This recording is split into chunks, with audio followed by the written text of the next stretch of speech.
We now call the Town of Oliver Springs Council meeting to order. Joe, call the roll, please. Robert Miller, Here. Jeff Bass, Here. Kenny Brown, Here. Jason Stiltner, Here. Jeff Denton, Here. James Brumman, Here. all are present. Okay, Joe, would you lead us in prayer, please?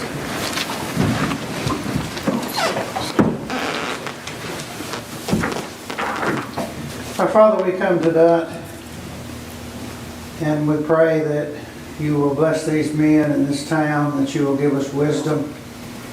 We ask that you show us where and how you are working and have us come and join you, where that we can most efficiently deliver the best services at the best price and take care of the needs of our citizens in our town. We pray for the election season that is coming up, that you would give us men and women as leaders that worship you and seek your will. We pray for the war in the Ukraine region, that peace will come as quickly as possible, where that the bloodshed and the turmoil would end and the rebuilding could begin. We pray for our servicemen and women at home and abroad, our first responders and policemen and firemen and the other folks that offer us care and services at a moment's notice. We ask all these things in thy Son's name. Amen. Amen. Thank you, Mr. Joe. That's the flag. Just a minute. I'll lead us so you don't care. Yeah. Attention, salute.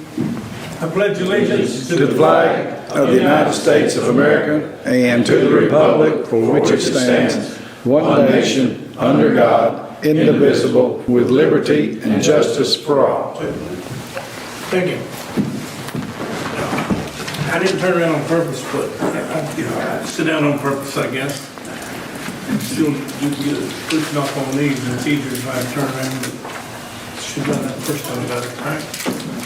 Okay.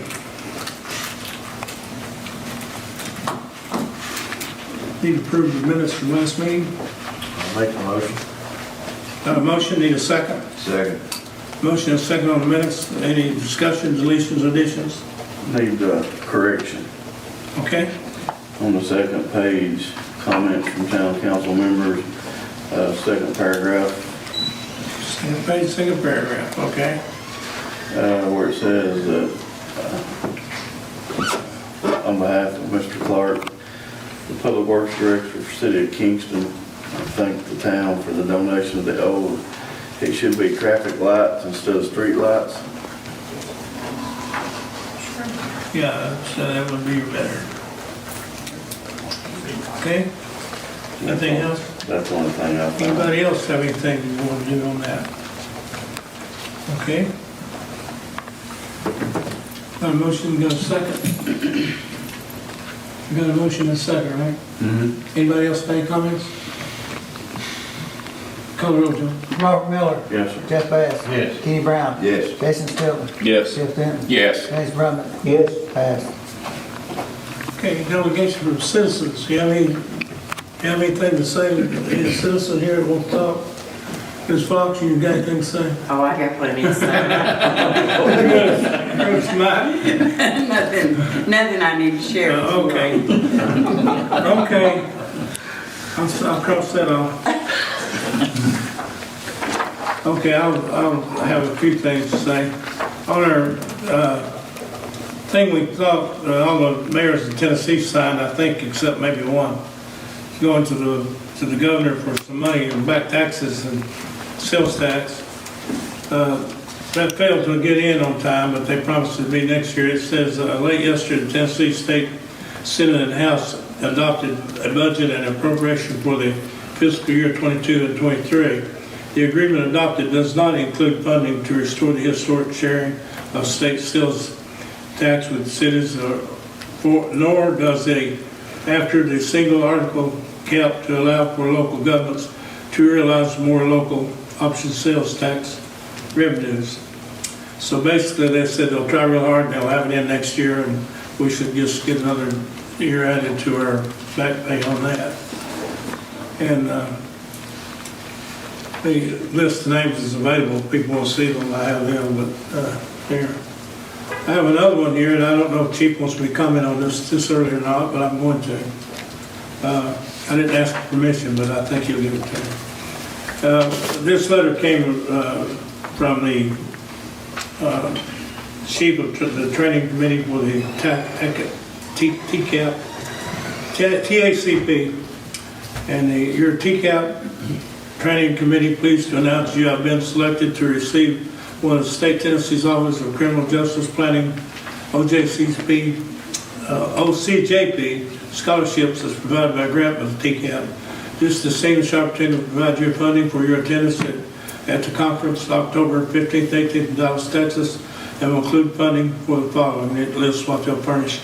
Do you want to comment and tell them what you did since, and you asked for I can. to be, and you'll still have your comments at the end. Basically what this is the Tennessee Association of Chiefs of Police present a scholarship to the Chiefs of Tennessee that they want to be representative at the International Chiefs Association. This year, the International Chiefs Association meeting is in Dallas, Texas, and I've been awarded the scholarship to represent Tennessee and Texas. It is one of those deals that they, kind of look around and trying to find, people that they want to send that way, and it's been awarded to me, and it's a full scholarship for me to go. It's an event over the weekend for me and my assistant chief to go to. All expenses are paid on my end. They won't be for assistant chief, but it's to represent, chiefs in Tennessee and Texas. This will not be till October, and he was worried about coverage. When we talked to him, it starts on a Friday and ends on a Tuesday, so it's not going to interfere with any of our duties here at work. Well, that's an honor to be elected, I'm sure, so, thank you, sir. Thank you. We'll get to you. Thank you. Okay, I have another one that involves the, where I attend some meetings, ETGD in Knoxville, and they've got positive knowledge of we have positive knowledge of the insurance is going to be, the lawsuit is going to be paid off for the big drug companies, and they're getting all the mayors of East Tennessee and the state together and to try to see what our share would be. And when they're going to meet with the law enforcement and the DAs probably this month or next, later on, this month or next month, to go over how we find out these numbers, how much did it cost you to control drugs, how much did it cost you to arrest somebody that's using drugs. And they'll go over big formulas and they'll see how much we need. So he'll be working on that, and that letter's a little more lengthy than that, but I think that's all we need to say about it right now. Also, the street crews have been working real hard with the inmates, and I'm proud of them, and they've got the city looking pretty good. There's still some rough spots, and some citizens didn't get their debris out in time, some of them, and we still doing makeups on that? No, sir, we've already done the makeup. It's next, I guess, October. Okay. I guess the most important thing I got to thank is thank God. I had a house fire last week on Tuesday, and the fire department performed excellently, in an excellent manner. The chief of police and his captain or his assistant, most of the police guys were there, and luckily I got it put out before they got there. But they were very concerned about me and my family, because it went over the air that it was a live fire and that there were occupants, possibly occupants in the house, and they didn't know if anybody got out or all got out. It was not a live fire, it was contained in the bathroom. It was a ceiling fan in the bathroom, overheated somehow, and melted and fell out and on the commode and bounced around and burning wood and stuff, but never caught on fire, scorched it. But a few things had to be redone, and we're still working on that. But I do want to thank the Lord and thank the fire department and the chiefs and the Marlow Fire Department. I think some of those guys showed up. I think Oak Ridge Volunteer too showed up. And I appreciate that. My family does, and we're proud to have this service in this town. That's all I've got. Mr. Miller? I'm sorry. Thank you, Mayor. Well, I want to let everybody know that the grant for the building at the city garage through the House Representative John Reagan's office was not approved. The request was for $75,000 in matching funds from the state, and it was put behind the budget, is what I was told. I have reached out to the Tennessee Municipal Bond Fund to see if funds are available through them, and I'll discuss this extensively during the budget workshop on the May 19th. We've also asked the Morgan County Correctional Complex to assist in the site preparation and the assembly of the building. Once I know the will of the body, and after the budget committee meetings, then I'll start the process. That's all I have, Mayor. Mr. Miller? Yes, sir, I'd like to thank the employees for a good job that the street department done in the cleanup. It really looked good. I drove through the neighborhood and like you say, there was some people after the last day that weekend, they set stuff out for that next Monday to be picked up. It was left as garbage, so we had to leave it. Do what? I said it was left, some people left it out there as garbage, and we were unable to pick it all up. Yeah. So, I'd like to thank you guys. I'd like to thank Lake City. Well, I'll always be Lake City to me, but now Rocky Top for loaning us their brush truck and letting us use it for those few days they did. So, and we lost a business in town that closed. I guess it's been almost 2 weeks now. Partners closed their doors. I was very sad to see that, see them have to do that, but they said they couldn't make the ends meet. couldn't afford to help. I hate to see people, well, they couldn't get help. That's right, nobody worked for that. But I hate to see private owned places like that have to shut the doors. And that's all I got, sir. Okay, they were quite busy the last few days that they're open, when they were open, but it's been that way always, so they probably not having to close, but they couldn't have it by themselves. Okay, Mr. Bass? I'd also like to thank the street department for the cleanup they have a good job. And also the water department for the work they've been doing out on the, trying to stop the leaks and patch some of the holes. And that's all I have. Mr. Brown? Yeah, I was over at the garage last weekend. We've got these food vendors that we're building, Yes, and they've got them completed, but they don't have enough material to cover the sidings or the tops. yeah. I think Jeff Benton's donated some. I just keep They forgetting to wasn't bring there it at down. the time, and they need material to finish those up. Then, I got it. Might have slowed them down during the cleanup, I'm not sure. that was what they was waiting on. They were waiting on material. And that's on me, I had forgotten to bring it to And them. I thought I'd find out if we could get some help for them, and so we know where the help's at. And also the city workers had to do some land work down there and dug a ditch out, which is needed, and I appreciate them doing that, and I'd like to thank them. And other than that, that's all I have. Okay, Ms. Stone? I have nothing. Okay. Going over there, Mr. Denton? I do have something. I'd like to discuss our city parks and the people that use it. And the majority of the people that use it are children. And there have been verbal altercations down there. There have been physical altercations down there. There have been foul language used in the presence of the kids. Kids have to walk through cigarette smoke.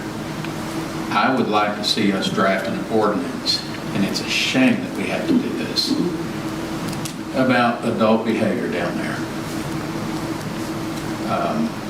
I don't know how it needs to read, but there needs to be a penalty if you can't maintain self-control at the parks in front of our children. There does. They shouldn't have to walk through cigarette smoke. They shouldn't hear somebody, even if they're sitting in their car with the windows down, dropping F-bombs. I know of one physical altercation that happened down there a couple of years ago in front of the kids.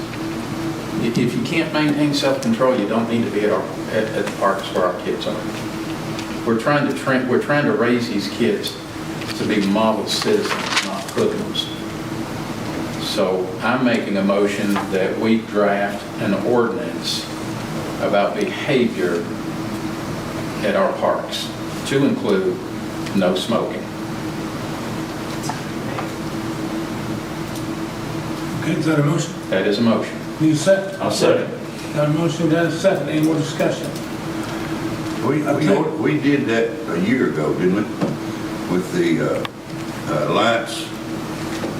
The lady come down and we, Well, I think We the state put out a thing that said that the state parks, I'm not sure they did. it seemed like a year ago, the lady come down and we voted to do that on the cigarettes. We can Be a change it. non-smoking park. We can change it and check It's it. already in there, and I'm not sure the lady's name, but she's in here at our meetings at all the times. And we voted and passed it to be a non-smoking park. So it's already, that whether it's your situation. Well, we need to check it, then post it, and Mr. Mayor? make sure it's in there. I've got two observations. The first observation, that if you check our existing ordinance books, there's probably ordinances that will regulate some, if not all, of that behavior that apply throughout the city limits of the town, and the park is obviously within the city limits of the town. So what if you research the town's ordinances and compare it to what you want, you may find it's already there. And I'm not sure it's wise to have the same law passed twice in one or two or three different locations in the ordinance book. The second thought I have is that if it's an ordinance violation, the most you can get is a $50 fine plus court costs, which can be substantial in many ways. But you have to have someone that will press charges, and that's generally the policeman. So if you were able to meet with the police chief and figure out a way to have one or more armed officers present all the time at the park when the park is being occupied for the ball games, this heightened presence of law enforcement with one or two patrol cars, obviously marked cars to have a higher profile, some of those problems may not be as great. And then if some of these people are misbehaving in violation of the ordinance, the officer simply pulls out his book and writes them a citation. But you can pass all the ordinances in the world. I'm not saying what Mr. Denton and Mr. Steltner have done is wrong or bad or anything like that. I'm simply saying it's good, but it's only good as long as there's enforcement. You've got to have the enforcement. There's no officers down there. Do you think the average citizen is going to call a police officer and ask the police officer to cite this fellow? Because then the witness has to come to court and testify. Because it's a fundamental right that people charged with even violation of ordinances have the right to confront their witnesses. And if the police officer has to get the names and address of everybody that heard the problem, the offense, and subpoena them to come to court, see, it becomes sticky because most people don't want to take Friday afternoon at 1 o'clock and come to the city court of Oliver Springs and sit a couple hours waiting their turn for the case. So I don't have a perfect answer, but I think the answer could very well be found, number one, in the ordinance books, and number two, in enforcement. And if the chief does not have the staff to put two officers down there, then city council has the power to amend the budget and fund two positions and put them down there. They could be part-time. I think of the football games, the police auxiliary work at some of the games. So see, that might be an option. You recall last week, right? Or week before last week? Yes. Right? Indeed. I apologize, Your Honor. I said you were called for a smoker week before last, I think. Yes, we were. The problem with the smoking laws that are being passed by the state, they are all in health code. We do not enforce health code. We are only criminal code. So, you know, a health inspector is the only one that can enforce the smoking laws. We went down there for a smoker. We talked to the baseball president that was operating the facility at the time. And I advised him that the only thing we can do is, because it is a no smoking park, if you wish for them to be criminally trespassed from the park for just that night, we can remove them from the park. If they don't remove, we can arrest them for criminal trespassing. But that is the only thing we could enforce at that time. That's the only law that's on the book. Ones that the judge points out is we do have lewd and lascivious acts in our city ordinance, but we do not have a malicious mischief. There's other towns that have adopted years ago what's called malicious mischief. It's more or less your disorderly conduct, but in a city fine and not jail. That is something that you could draft if you wanted to include, behaviors that you don't condone. We have a no open container policy. We've got all those ordinances that are already in effect that he talks of. But when it comes down to lewd and lascivious acts, we can enforce that for the cursing and just the outright bad behavior. But when it comes down to certain things like smoking, I can't do anything. If they're smoking and you don't like it, unless you want them removed from the property and you have the authority to have them removed from the property, I can't do anything for smoking. Do you keep officers down there all the time when the park's in use? So we were able to used to, and God rest his soul, Mr. Harvey was a reserve officer for us that donated a lot of his time in this town. I think a lot of the reasons that we've lost touch with that is we've lost that huge asset. The reserve program has not been, kept up or maintained here for quite some time due to employee shortages and things of that nature. That was one option I gave y'all a while back that I would like to visit someday if y'all would allow me to, is starting back our reserve program. There are several fathers and, good community members in this town that have always told me that the moment that happens, they'll volunteer and they'll do it. So I know several fathers that go to that ball field every time it's open that want to be reserve officers. If we was to, extend that authority one day to some of these fathers, let me train them, let them understand it, they'll probably volunteer their time for free to be down there. Again, all they can do is talk with them. They can. No, if they're reserve officers, they can enforce the law, they can issue citations into the. They can issue a citation, but to talk to them, they can't arrest. I don't. Yeah, Yeah, reserve officers has that arrest power. yeah, you can do it all. I thought we had that problem at the ballgame one time, you had to have a regular officer there with them before they can make the arrest. It's how you title the officer. If you title him as an actual reserve officer versus explorer, it's two different things. Okay. But if we actually enforce them and the judge swears them in, they are an officer that just doesn't get paid. I know at one football game before last, I believe it was, we had, not the one you were involved in, I think yours was a special year. We had it when our ex-chief and Mr. Hart, I believe, and somebody else was involved in that.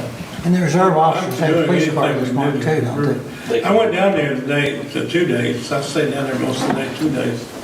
Seen one guy light up, smoked a cigarette behind the bleachers, and he wasn't comfortable with me asking him not to smoke, but he put it out. He would like to badmouth the town for that, badmouth the mayor for that, badmouth the judge for that, and everybody else, but he left. Well, the reason for that, and that's what I had pointed out, was not really making public information, but there were several people smoking, but there was only one group that they pointed out to us. And I said, unless I make them all, I'm not making one. That's when we ended up leaving because they didn't want to kick all of them out. They wanted it enforced over here, and I couldn't do that. So what would it take to do the reserve officers, to revive that program? What would it take, Chief? So right now, it would just take the authority to give it back to get it back up because it went to a point where there was not any, and every reserve that we do is not like a full-time officer. You take a full-time officer, I can hire him, put him through the training, get him certified, get him here, and then I bring him to y'all to become a full-time officer, to remove him from probation. However, me and Thomas has looked at the charter. The charter says the only reserves can be hired has to be by y'all. So if He's exactly right. How it works is that he picks them, you guys approve them just like a regular employee. So if you give him authority to start a reserve officer program, he would pick a bunch of them and bring them in front of you guys to approve. So that's gonna be the Then I rescind my earlier motion, and I make a motion to allow the chief to hire reserve officers. I'll second it. A motion, got a second. Send your second. As a point of parliamentary procedure, I think the chief doesn't have the authority to hire them beyond 90 days, where it has to be approved by the council. Or would you select them and get their agreement and come to the council and let council hire them and then you train them? What's the proper It procedure? could be either one, but he'd probably just, if it was me, I would hire them, but not train them until the council approved them. He's gonna do a background check and everything on them, so. Yeah, any candidates that work for a police department, whether they're full-time, paid, part-time, or anything, they have to go through psychologicals, physicals, at least a minimum of 80 hours training for use of force, police conduct. There's a whole slew of things that they have to do before they're even allowed to go out there and do anything. And what was the, you were saying we could strengthen our ordinance with what? So most towns, and you know, like I say, I just speak with experience from the neighboring towns I've been with. One of the laws that is not on the books here in Oliver Springs is what's called malicious mischief. So malicious mischief is one that a lot of towns use to do a coverall. So if you don't have a shoplifting, you don't have a disorderly conduct, you don't have a cursing in public, you don't have a lot of these little things, you just pass a catch-all, which is malicious mischief. You define it as what you want it defined as. You say malicious mischief in our town is anyone using foul language in the presence of children or adults or around a church. I mean, you word it however you want it, and that becomes enforceable as a city ordinance. A lot of towns use it to keep from going to the aspect of taking someone's rights away and putting them in jail. So if you have that person that's just mad at a ball game, cursing as he's walking away, do you really want to cost him his job, put him in jail, things like that? Or do you want to get his attention, maybe cost him a fine? That's what malicious mischief is. It is not a jailable offense. It is only a fine imposed through a city court as a city ordinance. So the most that could happen, like the judge was saying, they would come to court at 1 o'clock and they would be heard on a city ordinance violation only. And so at the most it can do is cost them up to a $50 fine plus court cost. It can be as small as a $5 fine. So court costs are how much, Joe? $211.25. Okay. So basically $265, that's a good slap on That'd the get my wrist. attention. Yeah, for sure. But if he doesn't pay it, the town does not have strong remedies to collect it. It's a city ordinance violation, so you do not have the power of the state behind it. It's a fine, and so if it's someone that, you know, that has signed the citation, they don't come to court, you know, the judge has several other avenues of having him brought before him. We would have to do things of that nature. It'd be more almost like a collections thing. Have you ever dealt with a collections agency? Yes. Oh, my word. The civil We got one. fines and costs in the city court are considered to be civil in nature. The general sessions criminal jurisdiction in the city court is considered to be criminal in nature, and there's a huge difference in the standards of proof and the things that you can do to have people arrested. For example, if you have a fellow doesn't show up on a traffic ticket, you cannot have him arrested for failure to show up on a traffic ticket. If he's charged with a DUI and a speeding ticket, you can have him arrested on a DUI, failure to appear. Now, it may be possible to have a person arrested on a traffic ticket for failure to appear, but that becomes a misdemeanor, and the Attorney Generals have requested that the misdemeanors be prosecuted in Clinton or Oak Ridge or Kingston or Wartburg. And so what you run into is Mr. X is charged with a speeding ticket in Oliver Springs, and if he lives on the Anderson County side, then we have to go to Clinton or Wartburg, Clinton or Oak Ridge, and have him arrested on the misdemeanor failure to appear. And you have the speeding ticket in this court and the failure to appear in that court.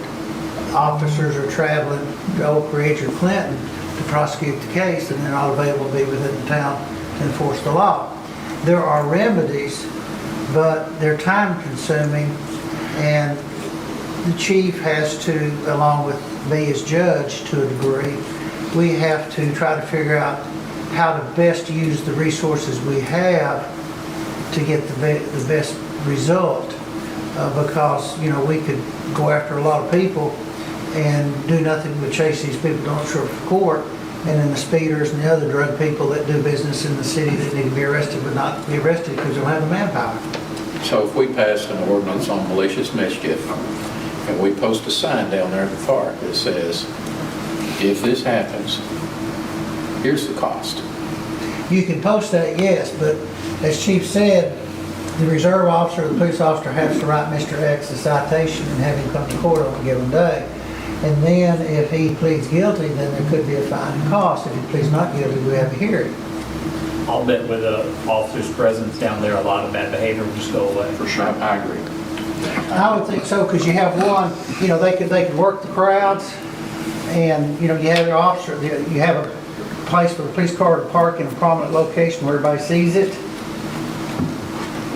So Chief, do you think it would be advantageous of City Council to pass the malicious mischief ordinance to strengthen, or just do the reserve, see the reserve officer program, see how it goes, and if it doesn't fix our issue, then follow up with malicious mischief? Or coincide both together, or your thoughts? I would say if you have enough time to devote to both, do both, because it is a tool that we can have when you have an issue that we have a catch-all. So right now, we don't have a catch-all. So you talk about the things of the smoking, the foul language, things of that nature. The most I can do right now is push it to the criminal level. If they've got enough for a probable cause to believe that they've committed disorderly conduct, they're going to jail. If you have that person that just needs to be awakened with a citation and a fear of the fine of what it's going to be when they come to court and see if they have any remorse, Right. that would be your malicious mischief. There are ways of, dealing with it. You can even put any kind of collections thing like that we have in the newspaper saying that this person was found guilty, of malicious mischief in Auburn Springs for cursing or for whatever, and it'd be posted in the news outlets. That will get someone around pretty quickly. For sure. I mean, there's a lot that goes with public shame. Why don't we do this? Why don't you sit down and, you and your assistant, and write this thing up and get with a couple more citizens, got to the ordinance and see how it's sticking, what they need to add. MTOS could draft one for us. Yes. And get it drafted and then bring it back to us whenever. Can you make it by the next meeting? Yes, sir. Okay, and do that, and rather than rush into it, and maybe, and then, meantime, it wouldn't hurt to have a PA system down there where we can make announcements periodically, no smoking in this area, We do it at football games, we announce it, it don't help a lot, sometimes they hide, but. I don't know if it'll help, but I have an They outdated. have a PA system. Oh, down there? Yeah, they call the ball games. I know they did for the baseball field, I don't know about the softball. No, Softball they field. don't. You been there this year? I was down there when the girls won the championship. They have it for those Middle games, but school. not for the kids, little kids, they don't use it. You can get them to bring it out. It belongs to the park. You gotta have one that's going outside the ball field, you gotta have it where the covered people walking in the gate.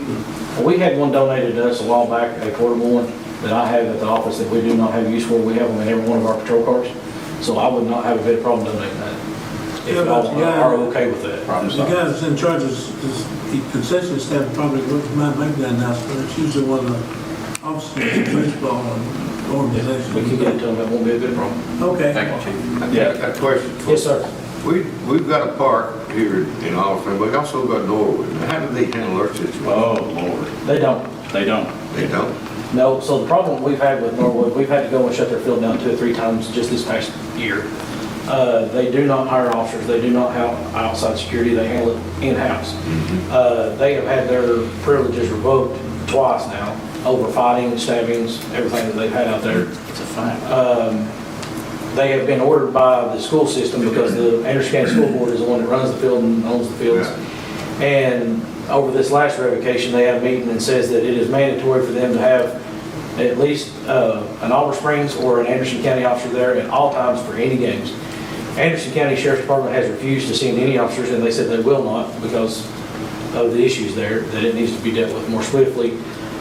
We offered our officers, but we said due to the size of their crowds, we required a minimum of 2 officers at 4 hours because we're not going to call an officer in, get in full uniform and come for 1 hour.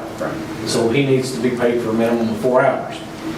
They done it for, I can't quote exactly how long, but it was a very short period of time. And then I was told that they alleviated it. They found a gentleman that has a private security license and they have been hiring him on the side to do their security. So we have a city park there, it's there in the county, so. Well, that's under different. It's within our city limits, but it's not our property. Not our So property. we don't maintain it, we don't set the rules. We just show up after mayhem has happened. That's it, okay. That's what I want to know, the difference. Yeah, it's, my verbal opinion on it is it is structured horribly. It is not safe. I've literally been there while a man was being stabbed by his significant other over some lewd comments. I mean, they do not care there. It's a dangerous place. All right. And so how that happens is they have these tournaments, and they bus in teams from all over East Tennessee and Middle Tennessee and every place else, and they play there, and then, I'm sorry, but you get some questionable people of character and integrity. Yeah, well, it's like one of the last coaches that they had up there. They started asking us to do background checks on, and he had committed 2 drive-by shootings and was in an investigation for another one, and he was one of the coaches out there. On Little League? Yes. How do we shut that down? I have asked Anderson County School Board twice, and I have been overruled twice. Well, I think what we need to do is get out kind of support from law enforcement. You already have the Sheriff's Department support. I think we do Their that. Chief Deputy, Robert Sexton, actually went to the school board meeting asking them to revoke Norwood Boys Club being able to use those fields and sanction out of area tournaments, and they are still allowing them to. Okay. Okay. I think we can handle it from doing that. So you guys still want him to start a reserve officer Correct, program? yes. And then he'll. We'll start that and start writing on the ordinance. We'll have to, Joe, we'll need a roll call on that. Do we have a motion and a second? Yeah, we will, if that's what you all want. We need to, did you already send your first motion? He rescinded, he made another motion, it was Who rescinded. seconded it? Well, yeah, well, Jeff and me. I was trying to get the mayor's attention. Uh-oh. Oh, excuse- I'm sorry. Go ahead, sir. If this has been covered, forgive me, but I don't think it has. I've been on here a few years, and we have long thought about hours of operation as being a deterrent. Are there anything on the books that, I believe Chief Laxton could give some light on that?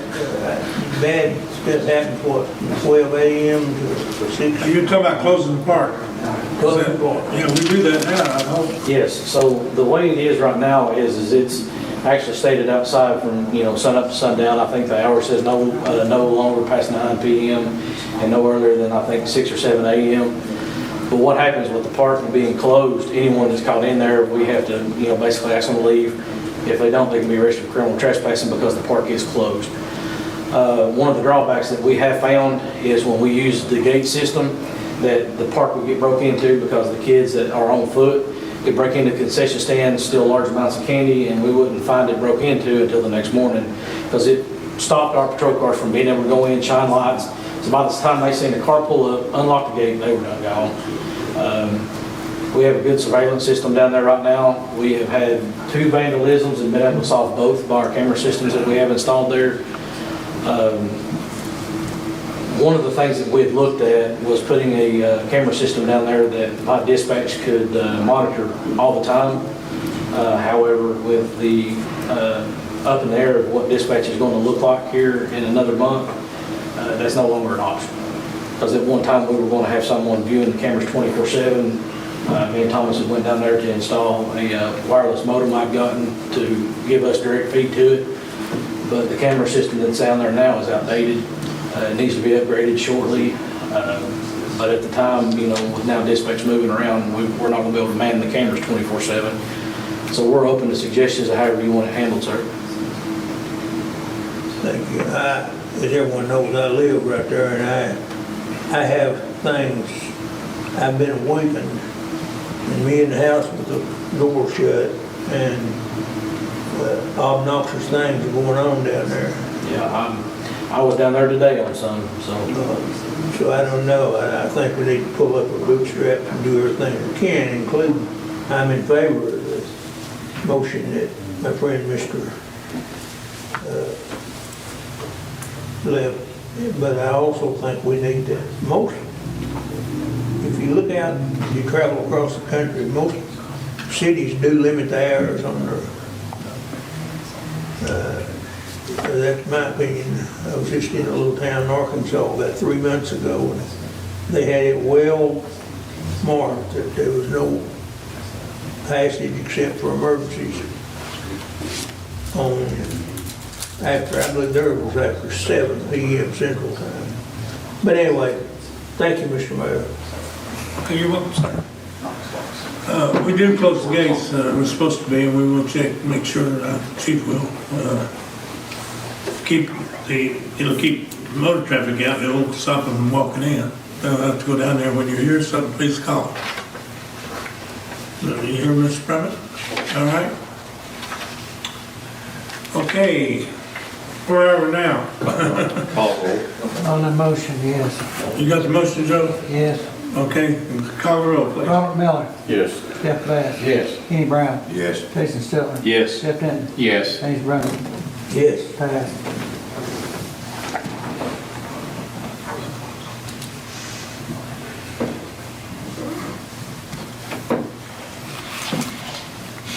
Okay, well, are you through, Mr. Stelter? That was Mr. Denton. I mean, Mr. Denton? I am. Well, both of you are involved in that motion there. Okay. Let's go, police chief. Mr. Brown. Mr. Brown. Mr. Brummett, I'm sorry, Mr. Mr. Brown, if you Brummett. have anything. I have nothing else. Oh, okay, let's go, police chief. I will get short and sweet. You got a full one this time. The only thing I want to update you on is, People complain already. we've been reached out to from the Historical Society to help with parking. We're going to issue some cones out to Roger Middleton. I talked to Miss Joyce today. I reckon Friday, Saturday, and Sunday, all 3 days, the high school, I guess drama club is having plays at the Historical Society. It's almost sold out.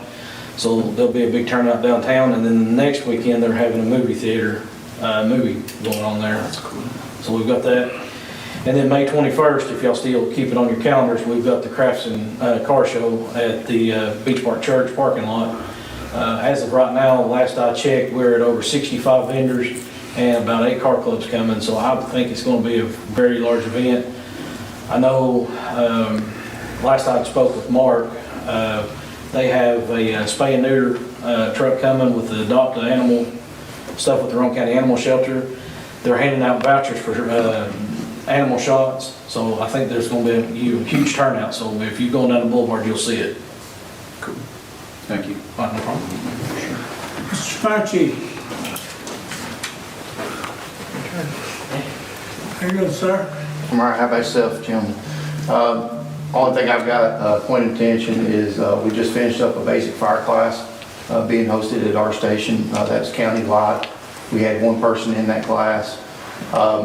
I did want to bring this up with some of my people that was kind of just visiting, but Mayor saw kind of how the mutual aid system works with his house, unfortunately. But we had two trucks on 2 different days go to Sevier County for the mutual aid call out for that. That's part of the statewide call out. First day we sent 2 gentlemen and our engine 1. On the second day we sent 2 more with our brush rig, and that was much needed. Them guys worked for their 12-hour work rotation with about an hour and a half of break, and that was it. The first night they went up there, they sent them guys right to work, and they worked all night. That would have been Captain William Burney and Lieutenant Robbie Van that went up the first night. And then the second night was firefighter Corey Braden, and then firefighter Isaiah Wilder. So all them guys done a really good job. At the same time, he's running calls here. So that system works, and they're thankful for us participating in it as well. So that's all I have tonight. Thank you, Chief. Thank you, Chief. Yes, sir. Any old business? Old business? New business? Here we go. Discuss and possibly approve allowing the city attorney to take action against out of compliance with foreign properties and listed properties, but we're going to call on our gentleman from Kingston here that's, we know your name, but you'll say it and tell us where you're from. Since you grow the beard, I recognize you. Well, there's a lot of people call me Santa Claus anymore. Glenn Cofer, I'm the building official for Roane County, City of Oliver Springs, City of Kingston, City of Hamilton. What you have before you is a request to get the city attorney to file a lawsuit against those 4 property owners. We have sent them notices, a second notice, and before it's over with, by the time it gets filed, we will send them what's called a final notice. And they have not responded. I drove by there today, and the properties are in worse shape than they were when I first took the pictures. I make a motion to approve to allow the city attorney to take action against the out of compliance following properties 1 through 5. I'll second. Got a motion, got a second. Any more comments? Question. Yes, sir. These pictures, are they just for 2 specific properties, or are they for all 4? No, 5? I only had a few pictures for a few of them that I had access to, so I attached what I had. So are these like to, I tell you what I will do from now on. I will have Vanessa put packages together for Thomas.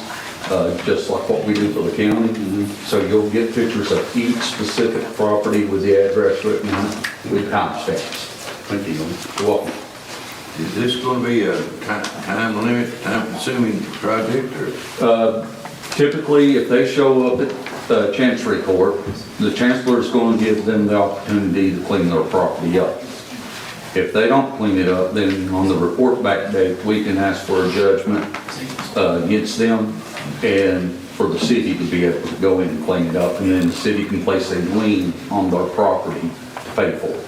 Now, when they say clean up, before they go clean a couple spots up, so it ain't got to the other spot.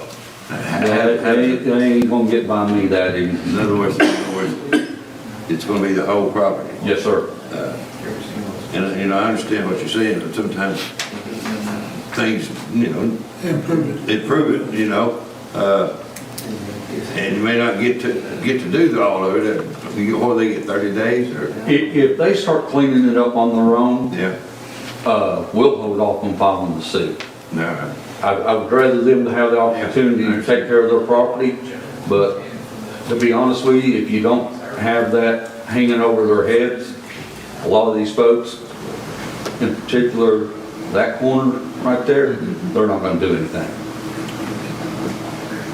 Well, they haven't made any effort. They haven't made no effort. And I know the people across the street have tried to sell their house, I can't even get money to look at it. I don't know, I think you and I have been down. When is this gonna take effect? If you guys pass this tonight, then I will get with Tom McFarland and start the process of getting the documents transferred to him so that he can start drafting the cases and submit them to Now, you'll see the Chancery. resolution, right? And all 5 of these properties are in Roane County, so this will go to Chancellor Williams. Chancellor Williams is very familiar with me. Okay. So are all 5 of these dwellings occupied again? Yes. They are. Yeah. This is the Have same. we done anything prior to this?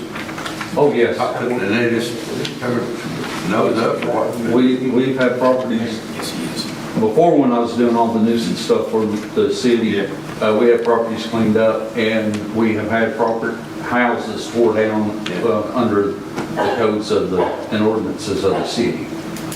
We haven't been doing the nuisance properties, so we helped out with this one. We're going to take care of that little section right there and build what we call case files. Okay, so we document everything that we do, every visit that we make, every phone call that we make, every time we talk to the property owner, and we put all that together, just like what the chief would back here trying to build a case against somebody, so that when we walk into court, I can take that and hand that to the chancellor, and he can see while we're.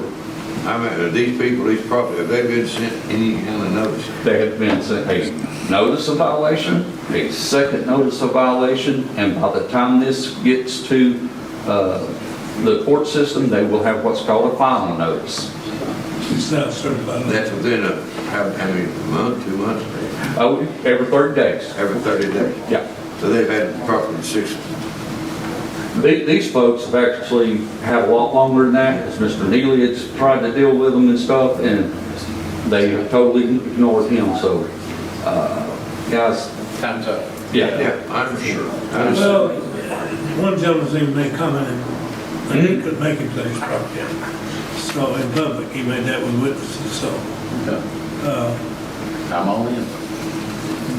it's gotta be done. I hate to see anybody, have to go to undue circumstances, but they put other people through undue circumstances also. Yeah, How about the one on Butler Middle that you told me that the judge ruled that we tear it down or what? The double wide can go, yeah, it can be tore down. I don't think we have a copy of that yet. Did you get a copy? Yeah, what I'm waiting on is, I've got to bid it out, but with the funds being tight, it's gonna be like $5,000-$6,000 to tear it down, so. I played on that yesterday. Hey, I'll tell you, on properties like what you got over here on Butler, cleaning it up is gonna be anywhere between $4,000 to $6,000. Yeah. Okay, we just cleaned up 5 out in the county, last month, and they ranged anywhere from $4,000 to $7,000. It's 5,000 to the one down 428 Kingston Avenue, not Kingston Pike. We've not been to knock. We just had one that contractor come in and did it for a little over $4,000, a two-story house. Had it tore down and the block leveled and cleaned in 6.5 hours. The name of it, They're at Travelers. that's a cheap one, so. They're a booth. Okay, that's fine. All right. Thank you, Mr. Brown. You got any more comments you want to make? No, sir. You got any questions, City Manager? No, sir. Anybody up here got questions, comments? Thank you. Thank you, Mr. Coker. Thank you. You're welcome. Okay, any more business come before the board? Did we vote on it? Or we Yeah, got you better vote on it. Robert Miller, Yes. Jeff Bass, Yes. Kenny Brown, Yes. Jason Stiltman, Yes. Jeff Denton, Yes. James Brummett. Yes. Passed. Okay. Any more business come before the board tonight? Motion to adjourn? So move quick. Anybody second? I'll second it. Those in favor, stand up. All in favor? Or move back.